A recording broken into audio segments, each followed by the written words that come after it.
Hello, everyone. This is your host, Brittani, and thank you for joining me on this week's episode of PCAT and Pre-Pharmacy Podcast, where we talk everything pharmacy, from the pre-pharmacy journey to life after pharmacy school.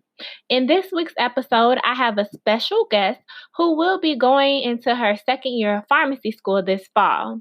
As I mentioned many times, there is no perfect journey for fulfilling your passions, in which our guest today will be sharing her journey from being a chemist to now a pharmacy student. But before we get started with the interview, I just want to remind you that there are a couple of PCAT testing dates that are fastly approaching. So make sure to check out crackthepcat.com for all of your study materials. Also, make sure to stay tuned for the entire episode because I have a special scholarship opportunity that I want to share with you during the break. All right, welcome, Adwoa, and thank you for being a guest on the show. Can you please introduce yourself to the audience? Sure. So my name is Adwoa, and I am currently rising P2, I should say, because I just finished my first year of pharmacy school at the University of Cincinnati. I am originally from Los Angeles, California. Let's see, my background is in organic chemistry, but I decided to go to pharmacy school a couple years ago. And so I am here now living in Cincinnati, pursuing a Pharmd degree. Great, thank you. And like I was explaining to you earlier, I just try to make sure that I give all aspects of pharmacy, to the listeners so they know what their options are. Can you tell us a little bit about why did you choose to go for the Pharmd? Yeah, sure. So like I said in my intro, I have a background in organic chemistry. So straight out of high school, I knew that I wanted to it's actually funny because I feel like I like to say that I've come full circle. So straight out of high school, I went into undergrad as a biochem major and at Humboldt State University, and that's in Northern California. And I took my first botany class. And after I took that class, I didn't do too well in it. I wasn't into plants or anything like that. I wasn't really into life sciences. So I was just like, oh no, I have to change my major. So I ended up changing my major to chemistry instead of biochemistry. And the reason I chose the biochemistry major was to go into pharmacy. I knew I wanted to be in the medical field and I wanted to be a pharmacist. Well, a few years went by. I was pursuing my chemistry degree, and I actually got into a research lab. So my OChem lab professor was basically soliciting for students to join her research lab, and I enjoyed the OChem lab, and I was just like, I would love to join your lab. I liked her as an instructor. I felt like she would be a great mentor for me. So I joined her research lab at Cal State LA, and we were doing research in physical organic chemistry, and we were just looking at how we could apply organic chemistry to biological systems. So what she wanted to do was basically use these sorry if I'm getting a little technical here, but she wanted to use these small organic molecules to mimic calcium oscillations. And eventually the big picture was to apply that to different diseases like diabetes and so forth. But it was heavier on the just like organic chemistry side. So it wasn't total synthesis. There was a little bit of synthesis there and then some application. So from there, I kind of changed my mind as to pursuing pharmacy school. I didn't know too much about the process of applying to pharmacy school. I didn't have a lot of direction. I didn't know who to talk to about the profession itself. So I kind of went to what I was more familiar with and what I felt in my heart was something that I was passionate about, which was organic chemistry at the time. So I stayed in Dr. McCurdy's lab, and I went from my undergrad to getting my master's in her research lab, and from there, I did a little bit of work. I taught high school chemistry. I did some research with MRI contrast agents, and through all that time, I did some soul searching, and I knew there was something that I wasn't fulfilled. I still was interested in, I would say, the medical field. Right. So even if it was organic chemistry and doing research, I was still interested in applying that research to answering a biomedical problem or issue. So it wasn't until I realized that I wanted to work directly with patients. I was just like, okay, well, I enjoy being in the lab, but I am an extrovert. I like to be around people. I'm a people person. I like to engage people. And I wanted to be that person that was working one-on-one with patients to improve health outcomes, I would say. So I started looking into pharmacy school. So this was while I was actually managing the organic chemistry labs at UCLA. I decided that I wanted to pursue a Pharmd degree. So during that time, my job was flexible. I had a lot of prerequisites that I needed to complete because like I said before, I had my master's and bachelor's in chemistry, so I hadn't taken any of the life science courses, so general biology, physiology, anatomy. And so through that process, I was really researching what I specifically wanted to do in pharmacy and I still didn't have any idea of what the profession had to offer me and what the roles of a pharmacist. But I knew that I wanted to work directly with patients. So at that time, I only knew of community pharmacy and hospital pharmacy. So I was doing my research, and I actually went to visit my friend out in Dallas, Texas, and she's at University of North Texas. And she's like, hey, why don't I introduce you to this professor in the pharmacy school about what you're interested in? And I ended up going to meet with her. I talked to her, and I was like, what do pharmacists do? Do they do things beyond just,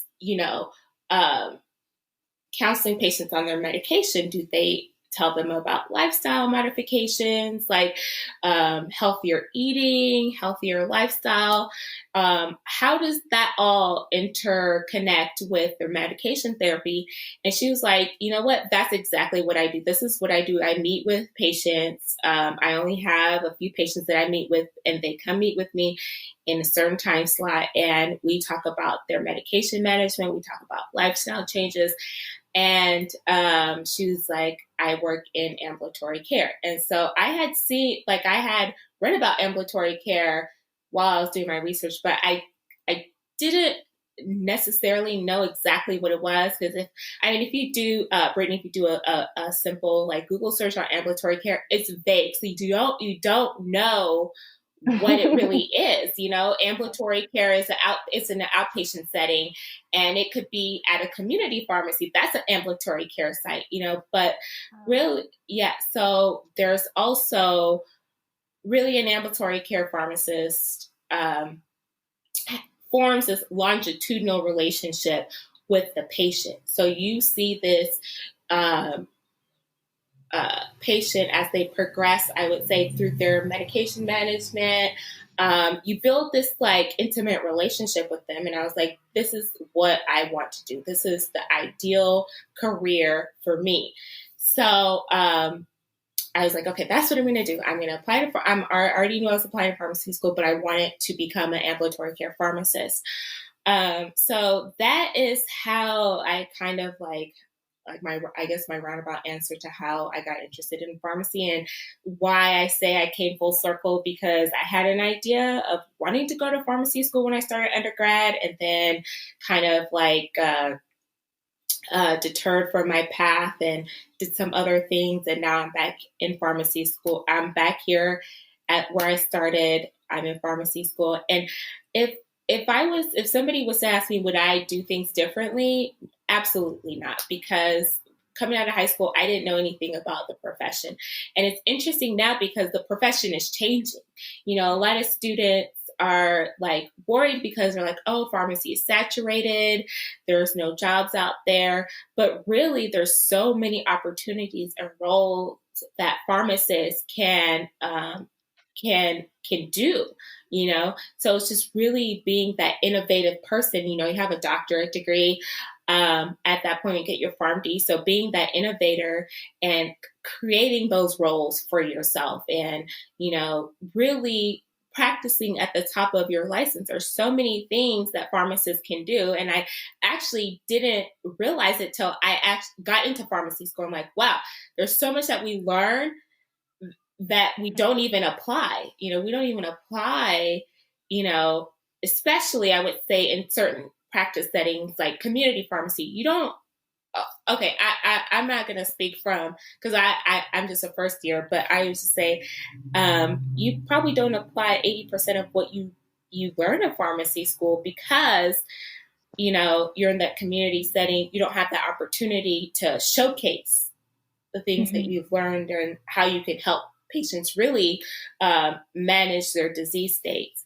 So, yeah, that's what I did. And I think I've made a good decision, and I wouldn't redo anything because I needed to go through that, what I went through to figure out what ultimately I wanted to do in pharmacy. So, yeah. And thank you so much for, you know, like explaining your story that way. That's one of my goals with this podcast. It's to like show the audience that it's not just one way to get to pharmacy school. I have a master's and I got a bachelor's, and I I was going through trying to figure out what I wanted to do in that phase as well. But I knew I wanted to do pharmacy. I just wasn't sure how I wanted to connect it all.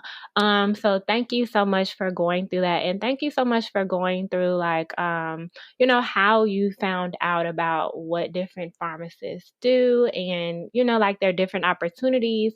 Sooner or later, I do plan on highlighting, different pharmacists in different sectors. And you can find, pharmacists more than just at the Walgreens or something like that. They have so many other, great opportunities for this profession.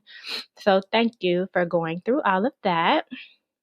And actually, can I add another thing? Mm-hmm. I feel like for the pre-pharmacy students out there, there's the pharmacist or the pharmacy student isn't a certain cookie cutter student, right? Mm-hmm. So going into pharmacy school as a well-seasoned student, I would say, Brittani, you have, like you said, you have your master's, you have your bachelor's, you kind of feel out of place because a lot of your classmates are going to be the pharmacy degree. To get into pharmacy school, you really only need 2 years of, I wouldn't say 2 years, 2 or 3 years of coursework. You don't need a bachelor's degree to start pharmacy school. Yeah. And so that's actually one of the things that I struggled with starting pharmacy school was like adapting to like not even the curriculum or the coursework, but just my classmates, my fellow classmates. They're a different age than me. They have different life experiences. I've been through a little bit more than they have.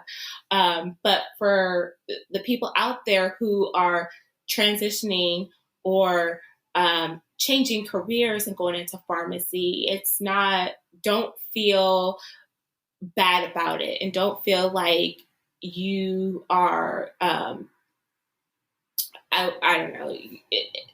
I don't know how to say it, but just don't feel left out. Just embrace the process because really there's a lot of people out there that have degrees that are changing careers, and what that highlights is that what you want to do and you know what you need to do to get there. So it benefits you and it works in your favor. Yeah. Well, speaking on that, that wasn't even one of my questions, but that is very good because that is something that I struggled with. Being 30 something, going back to college, basically. I feel like I always tell people I'm going to graduate when I'm 60.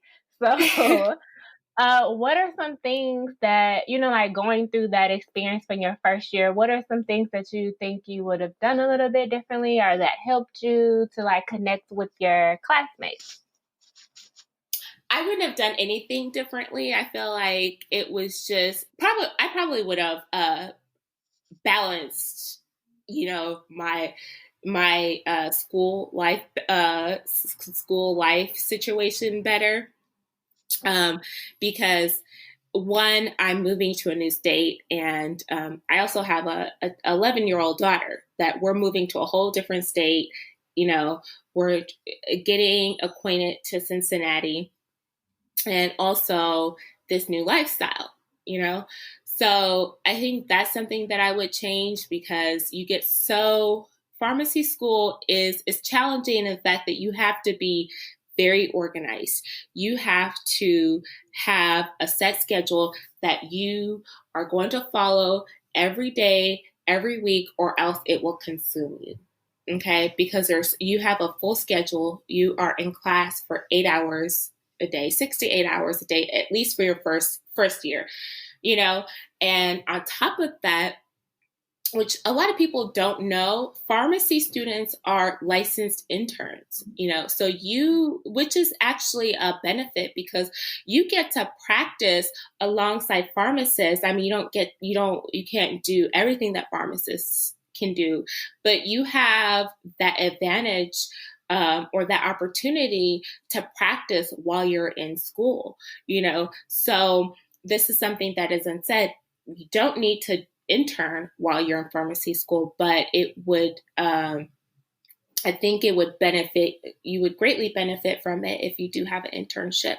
So for me, before I started pharmacy school, I had secured an internship at the VA, and actually it just happened to fall in my lap, and so that goes back to say how you should really do your research before applying to the school and see what you want to do.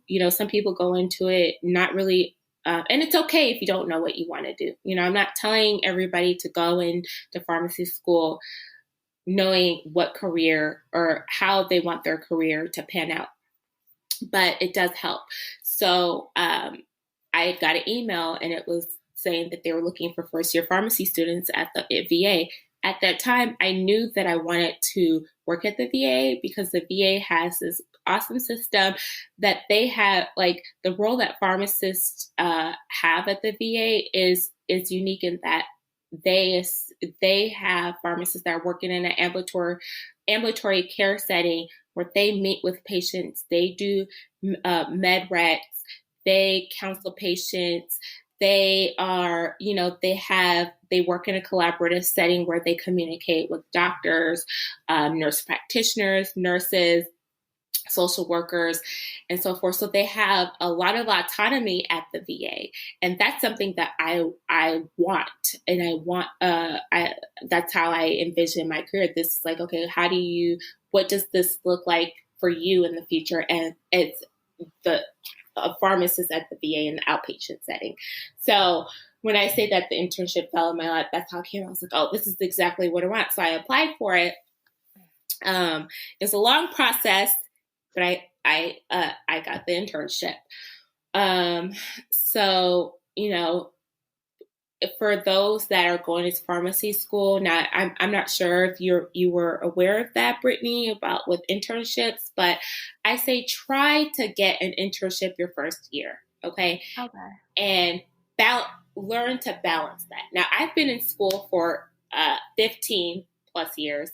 I graduated in 2004. Yes, I'm going to represent 2004. Whoop, whoop. So, you know what? It's so funny because my classmates are like 2004. They probably were like still in middle school, Yes. Or maybe not being born, but definitely, definitely they were young. So, and I still represent in class. Like I still represent my year. I represent, it's okay. But I've been in school for a long time. So it took me, it took me 10 years to really get down what type of learner I was, how I like to study, what I need to do to be successful in my classes, and also how to balance my personal life and my academic life. I haven't got it down yet because as far as self-care, I'm still working on that. Okay. Yeah. And I will tell you, your first semester of pharmacy school, all that goes out the window. I'm not saying don't take care of yourself, but Okay. even if it's like 2 hours on the weekend where you do something that you enjoy, do that, And it's just like, there are times where I felt guilty. I'm like, okay, I'm not studying. I need to be studying, I need to be doing this, because it's so much information, And I think that, Brittany, you have your master's, you have your bachelor's, and you know what you need to do, but then it's also like the amount of work that's being thrown at you. At least for me, when I was doing my master's, it was more so I did a master of science in chemistry. So it was a thesis that I had to do. So I had to do research and write a thesis.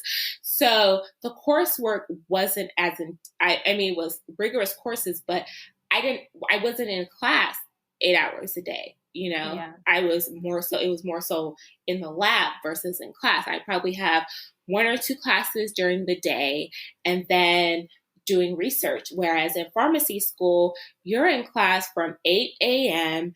until sometimes 3 p.m., depending on, your schedule and if you have a seminar or not, but continuous in class. You have one class right after another with a 10-minute break. So you have to learn how to balance that and also take care of yourself. Okay. So before we continue to talk about internship opportunities while you're in pharmacy school, I want to take a break and tell you guys about a scholarship opportunity for pre-pharmacy students. I'm not sure if you guys know, but I've been doing my research and there are a limited amount of scholarships that I found for incoming pharmacy students. However, the sponsor for this show, Crack the PCAT, has 4 different awards for students and opportunities for you to receive a scholarship. They have a first place for $1,000, second place for $600, third place for $300, and fourth place for $100.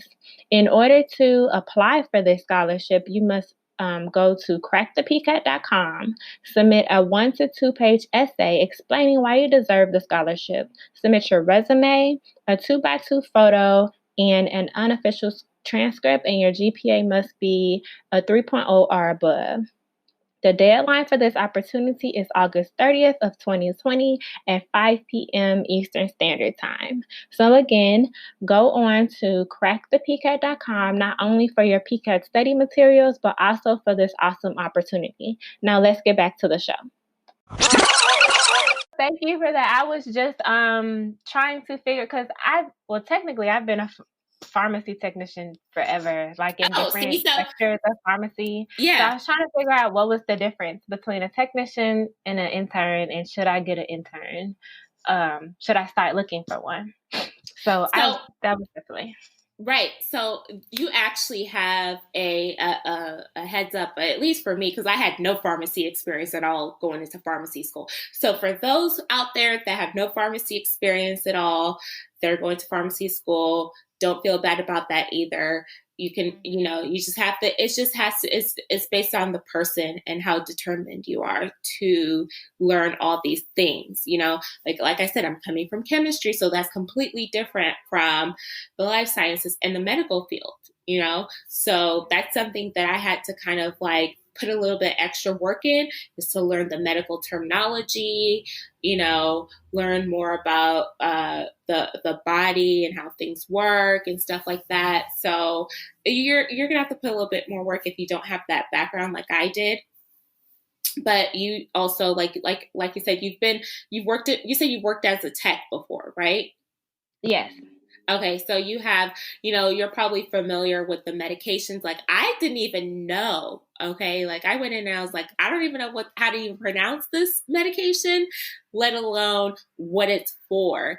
So when I started working at the VA, I was just they had me filling prescriptions. And the thing with, at least in the outpatient setting, it was more so like, it's more so for like an independent learner. So they just throw you in and you just learn as you go. So I picked up filling the prescription, and I would say the motion of things, but really understanding what the medication was, what it's for, knowing, and at the VA, we use generic instead of name brands. So I knew the generics, but not the name brands,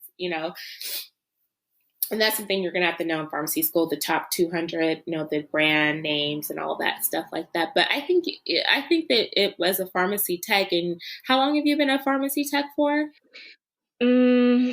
About 12 years. Oh, wow. So you have a lot of experience. Yes, very much so. And that's something I guess I was struggling with, because when I was looking, well, I'm in Chicago right now, but I will be relocating to Dallas in January, because my program is distance learning. So I just have to go to the actual school during the summer to do the hands-on things, but I'll be watching my lectures and things during the semester online. So I was trying to decide, like, do I want to get an internship right now, or do I want to just wait so I can be there, for majority of my school year? And also with me already being a tech, like I guess I want that level of not being, no, I don't want to learn how to feel and stuff like that. I want to give me more information about the profession that I'm going to school for. Yeah, so I'm definitely. when I was looking at the descriptions, it was basically saying everything a tech is. And I'm like, well, I don't want to get into the situation where they're trying to teach me how to feel and stuff. I'm like, I could do that with my eyes closed. I want a little bit more progression and you teaching me why are we doing this? Because I work as a tech already. So I was just trying to decide, like, does the job title mean something different or what? So that's what I'm going through right now. It does. So it definitely does. So at least at the VA, starting off as an intern, which I think the internship program there is progressive. Okay. So starting off, you learn the basic tech skills. So actually, it's funny because in the system you're on as a tech, but you're an intern, right? But you first learn all the stations and stuff like that, and the foundations of filling, whatever the ins and outs of the day to day things. When I made my schedule, I work on the weekends, and I think that working on the weekends really helps me learn more at the, in the pharmacy, because during the weekend it's me and another intern working, or me and another tech, and I have that one-on-one interaction with the pharmacist. So I just started, I would say maybe like a month ago. One of the residents that I was working with just threw me in and was like, go counsel this patient on their albuterol inhaler. And I was like, what? I have not even got there yet. Like, slow down, chill. Like, I don't know how to counsel on an albuterol inhaler. So also in pharmacy school, you have the skills lab, and that's where you learn your counseling technique, and you learn about how to counsel a patient, and you get the practice there, right? So we hadn't even hit asthma yet, or asthma module, and let alone counseling on inhalers. And it's funny because with the whole COVID-19 stuff going on, everything changed. So we still had skills lab remotely, but we hadn't got that like hands-on, interaction with counseling on albuterol inhalers and showing the patient how to do it or whatever. And he's like, you'll be fine. Just read the package insert and follow this and you'll be fine. And I was just like, I cannot do this. Like, I was so scared. But see, those are the experiences that you get. But like I said before, intern, yes, definitely as an intern, like I said earlier, you are licensed actually you have to be when you get an internship. And you get to be licensed as an intern. Okay. So you get to do things that is not in the normal day-to-day tech role. you're able to counsel patients. Of course, not dispense, but you can counsel patients. You could do immunizations. So we learned how to do immunizations in skills lab. So now I'm certified. I have the APHA immunization certification. So if I were to, I could do immunizations, do like the flu vaccinations at my pharmacy.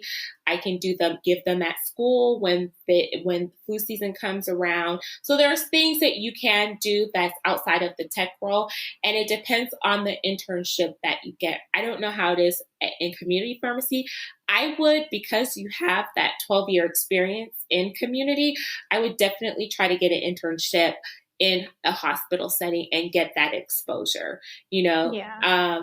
From what I have heard, like I have classmates and friends who intern at different hospitals. I have friends that intern at Children's Hospital, and they, like Cincinnati Children's Hospital has a rigorous internship program where you get projects. So I have projects too, where it's just like, quality improvement, process improvement, things that, my supervisor has asked me to do on the weekends, especially because we're a little bit slower on the weekends. So, for example, at the VA, we have different satellite clinics, and we get medication ready for those clinics. And she wanted to improve the process of streamline that process where it would cut back time and make it more efficient for the pharmacy, the outpatient pharmacy. So that's a project that I've worked on. And now there's a project where she wants me to run ORS reports. And so ORS is a system where the patients that are on narcotics and opioids, they are registered through ORS. And it's just kind of like a tracker to make sure that people aren't abusing their medication. So each site, I believe, has to run these ORS reports annually, I think. I could be wrong, but I'm not too familiar with how that works. But that is something that as an intern, you can be setting. It's up to you to really kind of lay out what you want your internship experience to be. If you want to you just speak with your supervisor and let them know you want something, if you find yourself falling into that tech role, let them know hey, this is what I would like to do this. And I'm pretty sure they would be okay with that. I feel like they're not ever going to turn an intern away from wanting to progress and apply what they are basically learning in pharmacy school at their site. Yeah, definitely. Thank you for that. Well, and then I have one more question about pharmacy school, and then I want to ask you about your podcast. So, since you just finished your first year, do you have any tips or suggestions on people like myself going into their first year, any study tips or anything that you think that, maybe it changed going to different semesters, or your studying changed or anything like that? Just any tips going into your first year. What would you tell somebody? So I would let me help you out, sis. Okay. So just get ready for this. You're going to be studying all the time. It's going to feel like you're studying all the time. You're going to feel like you're always behind, but it's okay. Just do it in chunks. So for me, like I said, it took me 10 years to figure out what type of learner I was and how I can be successful. So I know for me, I can't just cram, and for those that are out there going from undergrad and you've only had a couple years of undergrad, cramming the night before an exam, you can't do that in pharmacy school because the information is so much. In order for you to learn and retain that information, you definitely have to do it in chunks, in pieces, and also continuously look over that information. So every day when you're studying, you're looking at your information and you're, trying to master what you're learning, keep reviewing yourself, reviewing the stuff. And also, I know a lot of my classmates use Quizlets and make flashcards. For me, that is not what works for me. I can't look at a computer screen. I need to physically have a piece of paper out. I'm old school. So pharmacy school has turned me into more, I guess, I don't want to say progressive student, but more like technical student.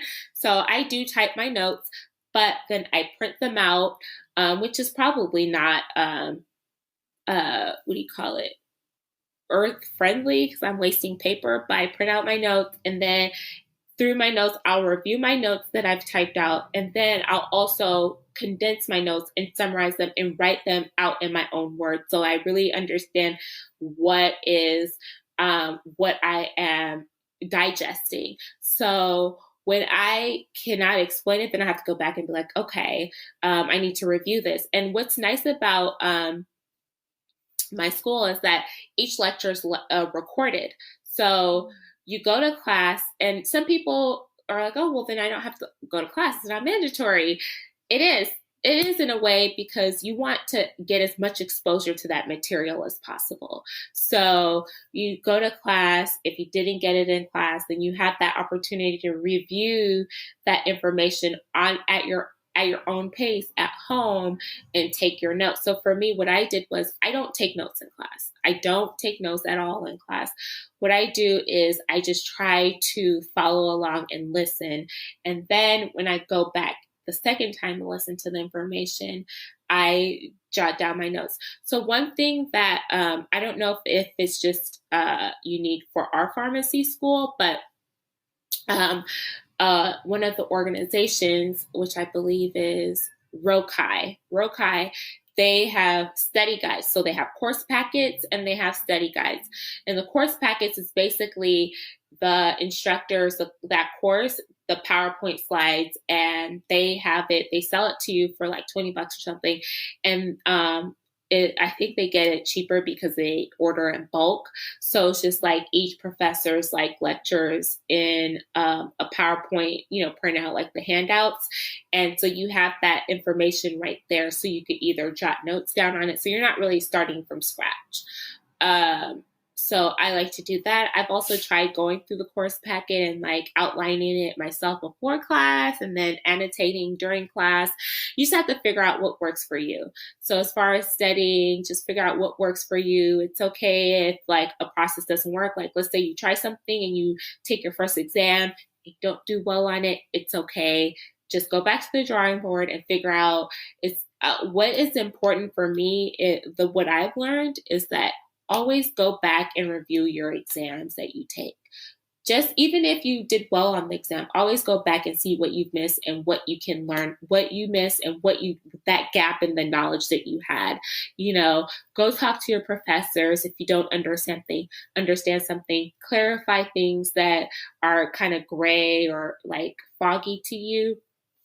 And just be involved and be an advocate for yourself in your learning. And then also, I think this is the same across the board.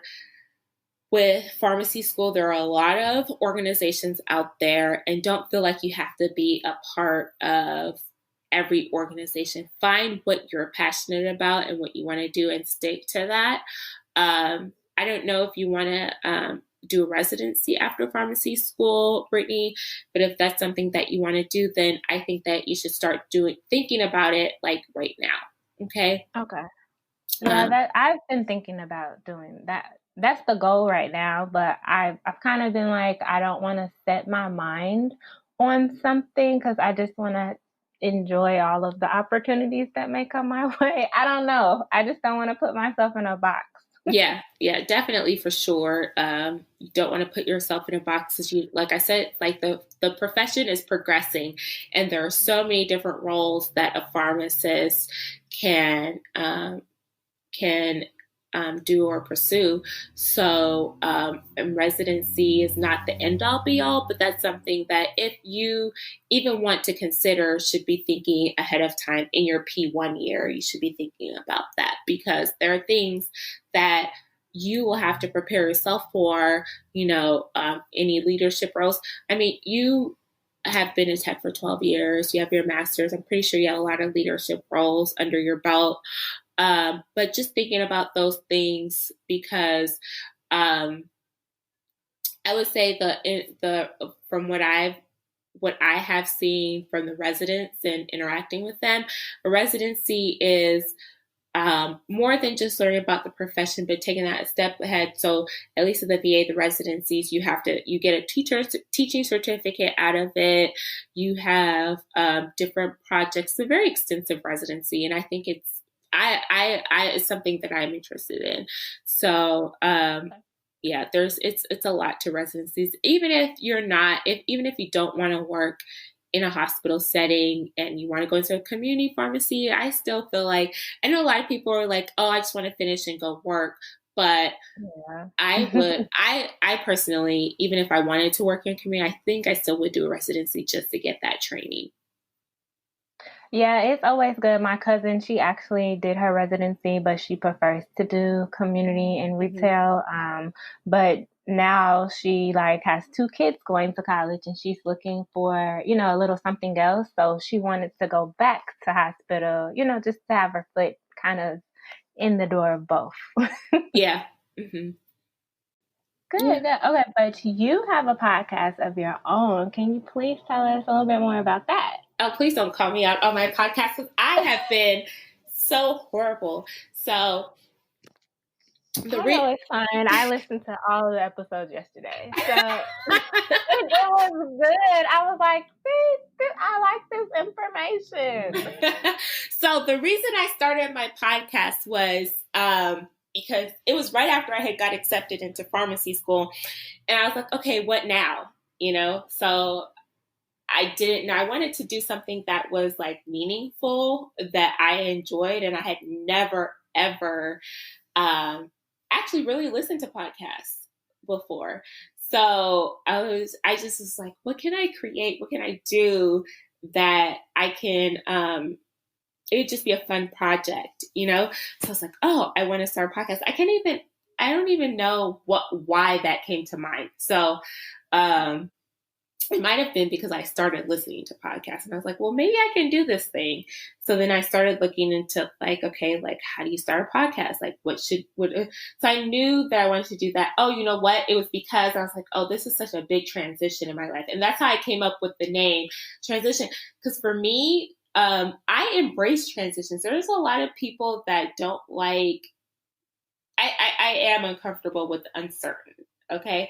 So, but a lot of people don't like change, and I embrace change no matter what type of change it is. I'm like, okay, I can do it. So I just jump in. And so that's where I actually came up with the concept of just transitioning and sharing that with people to show that it's okay that, you're changing careers or whatever in your life that, is changing, it's okay. And so I was like, well, I know a lot of people besides myself that's transitioning. I know I had a lot of friends that were in the process of changing roles in their life. I had a friend that was she just graduated with her PhD, her JD, and she was moving to another state, starting a different career. And then I had a friend that went to school, got her bachelor's, and now she's completely doing something from what she got her degree in. So it's just, that was the reason why I started my podcast. And then pharmacy school happened and I just haven't done anything with it. So I actually, after this interview, I was like, you know what? I'm going to record. I'm going to do an update or something. And it's because I'm on this podcast. I'm like, let me record and talk about this. Talk about my life change that's happened since I've moved to Cincinnati, because it's so much. Not only was I transitioning, my daughter was transitioning. I'm in a whole different state, different side of the country. In California, I felt like I was in a bubble, and so it's definitely a culture shock being in Ohio. I still like Ohio. It's beautiful out here in Cincinnati. So, oh, you're not too far.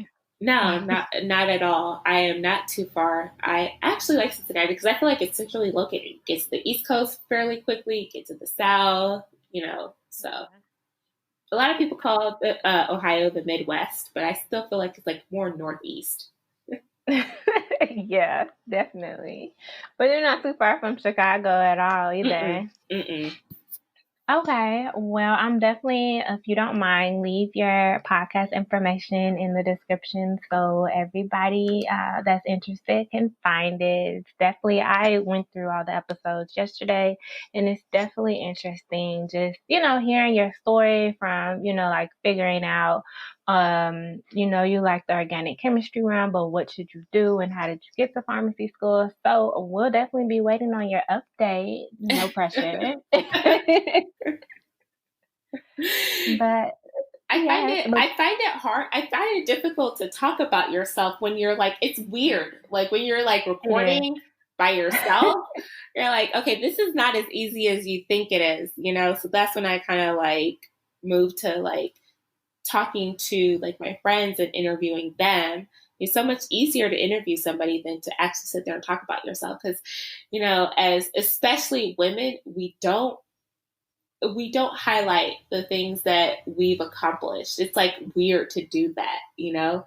So yeah, definitely. I like doing both, interviews and things like that. But I just feel like I don't know, I'm a little bit more energetic when I'm talking to somebody else than yeah, just spilling for out what I wrote.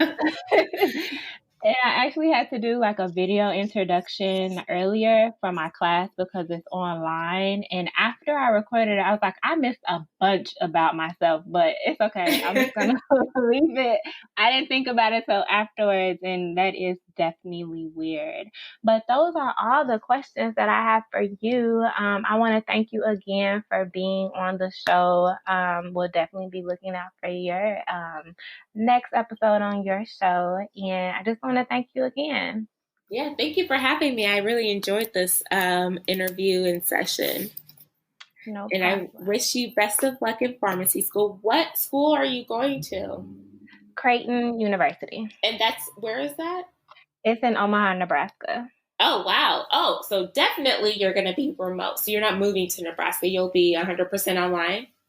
Yeah, and you just have to go to the campus to do like the certifications and labs and things during the summer. So technically, I don't have a summer at all. Okay, so you'll be doing like your skills lab during the summer. Yeah. Oh, yeah. Wow. Well, you know what? I feel like remote learning is our new norm. I don't know what it's going to look like for us in the fall, but definitely it's something. So I would say you're kind of ahead of your time. Yeah, and I actually prefer, like, I did my master's completely online, and once they moved like my prerequisites in the spring semester online, I feel like I did better than just sitting in class. I don't know, because it's not really on your own pace because I still have to log into class and you have due dates, but I just felt like it gave me a little bit more freedom to look at things myself and nobody's talking in my ear. Like, of course, I appreciate the teacher because I don't know what I'm doing, but it just gave me more freedom to try to go through the material and make sure I understood the material by the certain due date because I'm a studier. I have to study things in order to get it.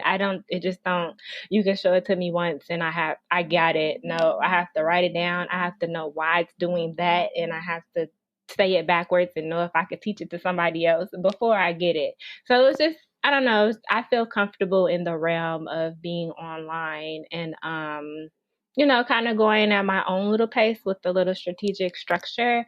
But just I felt better. That's why I really liked. I went with that school, and I could move back to Dallas because I loved it there. Are you from Dallas? I'm from Chicago, but I had to. I used to live in Dallas about 3 years ago, but I decided to move back home once I really got into the thick of the rest of my prerequisites because my bachelor's is environmental biology, so I didn't have to take all of the hard sciences, which I was trying to avoid. But once I got into like the hard sciences and I was at the last year of my master's at that time, I was doing both at the same time.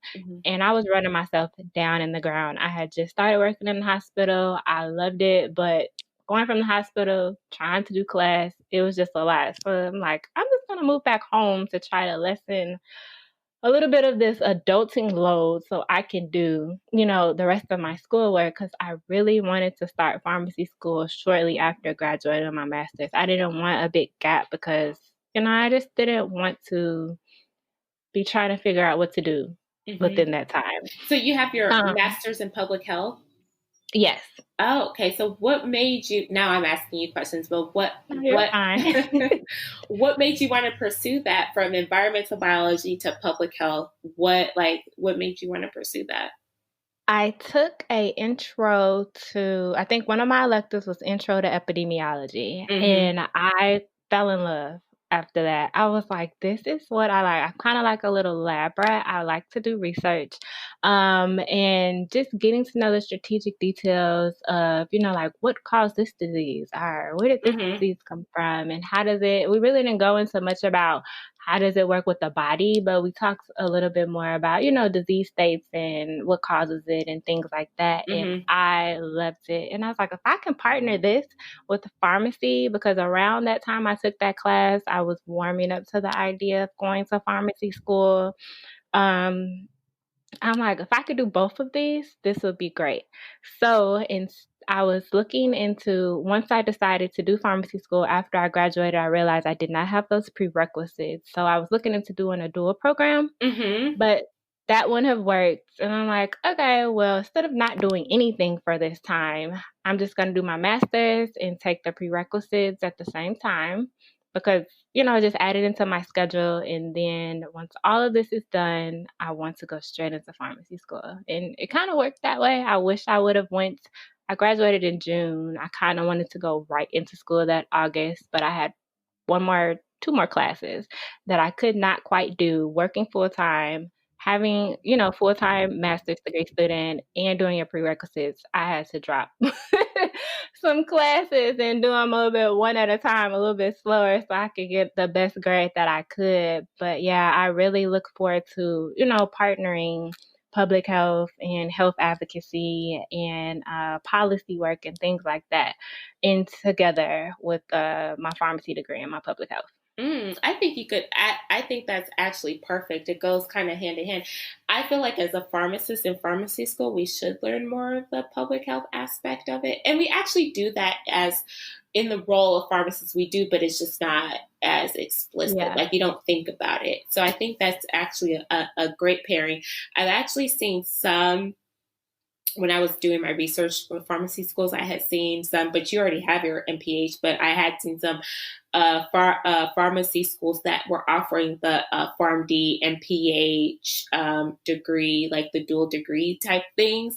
So for sure you have that background and you'll have a different perspective going in when you start talking about, therapeutics and stuff like that. Because in pharmacy school, in some aspects, you talk more about the disease state and the pharmacology, but also there are different aspects that go into why certain populations have more diseases that are prevalent in their community and stuff like that. So you come in with a different perspective that I think is beneficial to you and also to your future patients.